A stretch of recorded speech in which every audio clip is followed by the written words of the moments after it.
द्वितीय वर्ष कला संस्कृत के विद्यार्थियों के लिए ई कंटेंट में आज अलंकार के ऊपर चर्चा की जा रही है।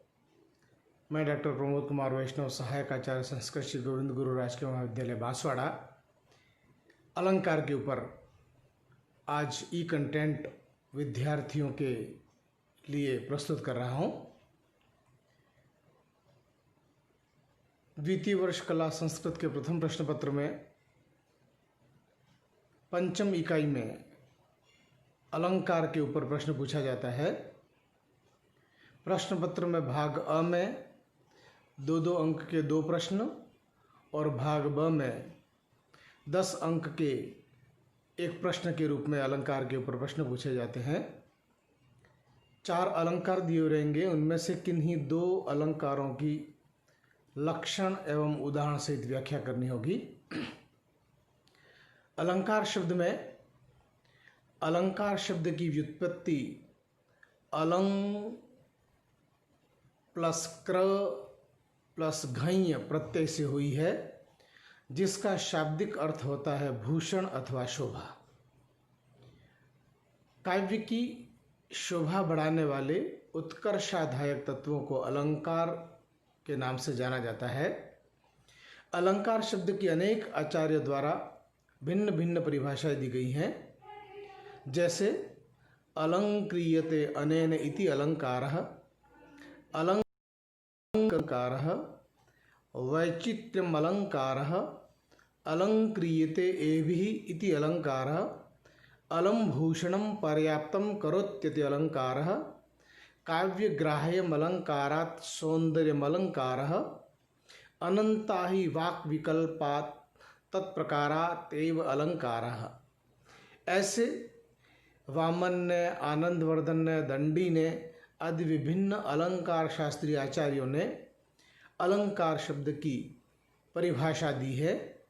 इन सब का सार यही है कि काव्य की शोभा को बढ़ाने वाले जो उत्कर्षाधायक तत्व हैं, उनको अलंकार के रूप में जाना जाता है। आचार्य दंडी के द्वारा जो अलंकार का लक्षण दिया गया वो सर्वप्रसिद्ध है। काव्य शोभा करान धर्मान अलंकारान प्रचक्षते।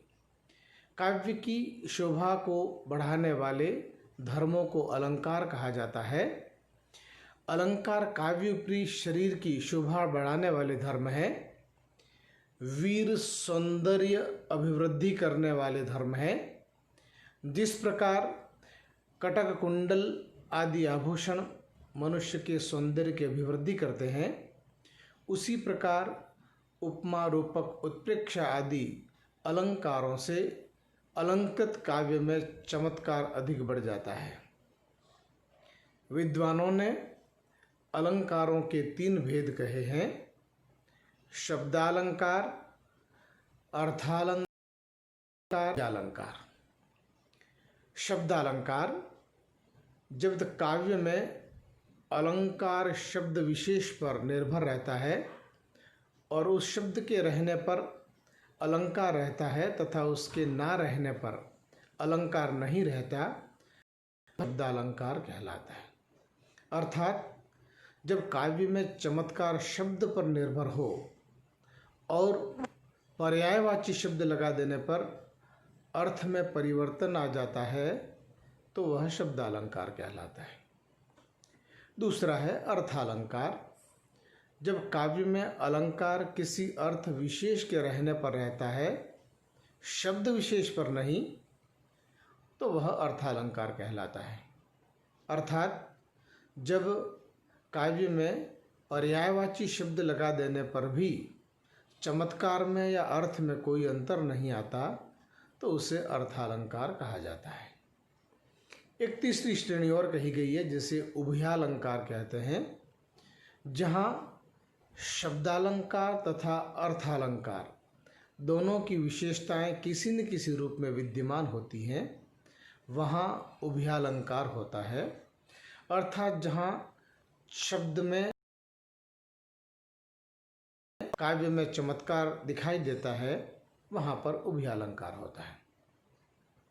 आचार्य विश्वनाथ ने एवं मम्मट ने अपने काव्य प्रकाश एवं साहित्य दर्पण ग्रंथ में अलंकारों की बहुत विस्तार से चर्चा की है। शब्दालंकार और अर्थालंकार एवं उभयालंकारों की संख्या लगभग 67 के आसपास बताई गई है। सर्वप्रथम हम चर्चा करते हैं शब्दालंकार की। सबसे पहला शब्दालंकार है अनुप्रास अलंकार। शब्दालंकार में 3 प्रसिद्ध हैं, अनुप्रास, यमक और श्लेष। प्रायः शब्दालंकार में से एक परीक्षा में अवश्य ही पूछा जाता है, अतः इन शब्दालंकार को परीक्षा की दृष्टि से बहुत महत्वपूर्ण माना जाता है। अनुप्रास अलंकार का लक्षण है अनुप्रासः शब्द साम्यम वैषम्यपि स्वरस्य यत्, अर्थात जहाँ स्वर वर्णों का वैषम्य होने पर भी जो व्यंजन वर्णों का साम्य होता है वह अनुप्रास अलंकार कहलाता है।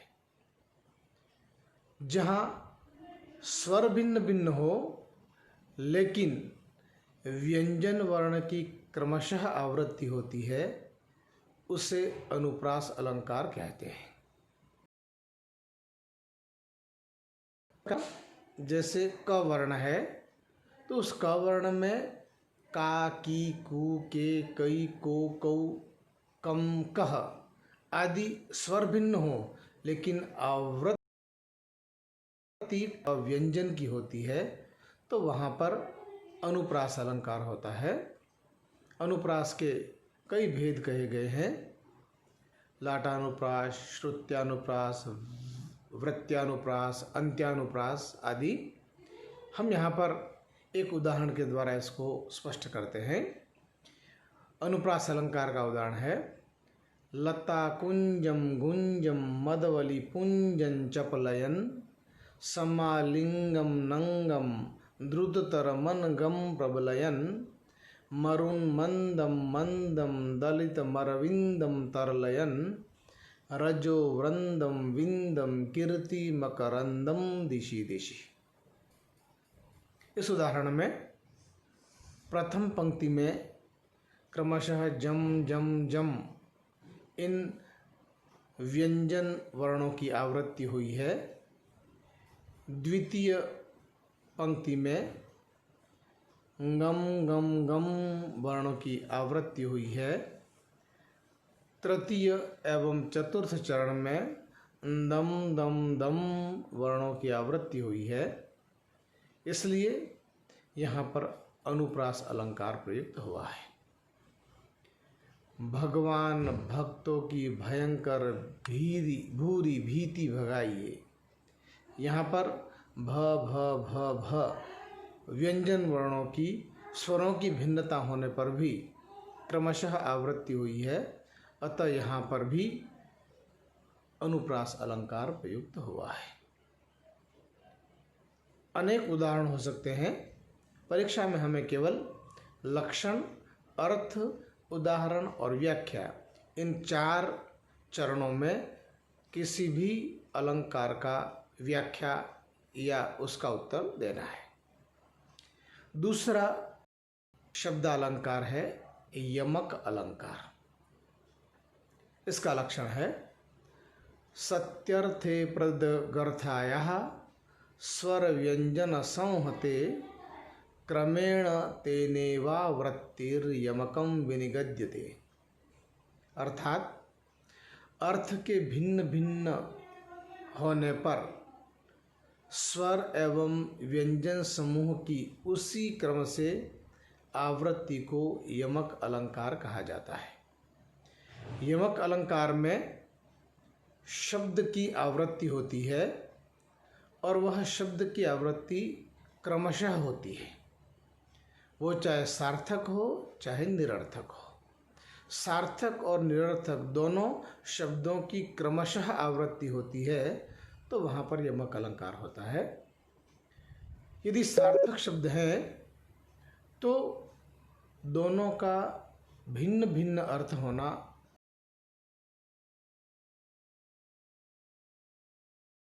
तो उनसी क्रम से आवृत्ति होगी। स्वर और व्यंजन का समूह अर्थात शब्द। अनुप्रास अलंकार और यमक अलंकार में मूलभूत अंतर यह है कि अनुप्रास अलंकार में केवल वर्ण की आवृत्ति होती है, जबकि यमक अलंकार में शब्द की आवृत्ति होती है। शब्द क्रमशः आता है और वह भिन्न भिन्न अर्थ को प्रकट करता है। उदाहरण है नव पलाश पलाश वनम स्फुट पुरः स्फुट पराग परागत पंकजम मृदु लतांत लतांत मलोकयत सह सुरभिम सुरभिम सुमनो भरेहि।